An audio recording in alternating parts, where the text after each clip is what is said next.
నెల్లూరు జిల్లా కందుకూరు నియోజకవర్గం ఉలవపాడు మండలం వీరేపల్లి మోడల్ స్కూల్లో విద్యార్థినుల హాస్టల్ భవనాన్ని శాసనసభ్యులు ఇంటూరి నాగేశ్వరరావు ప్రారంభించారు. అన్ని వసతులతో హాస్టల్ భవనాన్ని నిర్మించడం పట్ల ఎమ్మెల్యే సంతృప్తి వ్యక్తం చేశారు.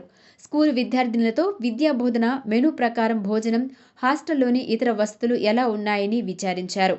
ఈ సందర్భంగా ఆయన మాట్లాడుతూ, చక్కగా చదువుకుంటే భవిష్యత్తు బాగుంటుందని, తల్లిదండ్రులకు మంచి పేరు తీసుకురావాలని బాలికలకు ఎమ్మెల్యే సూచించారు. విద్య కోసం కూటమి ప్రభుత్వం అధిక ప్రాధాన్యత ఇస్తుందని, నారా లోకేష్ విద్యాశాఖ మంత్రిగా బాధ్యతలు చేపట్టిన తర్వాత అనేక మార్పులు వచ్చాయని తెలిపారు.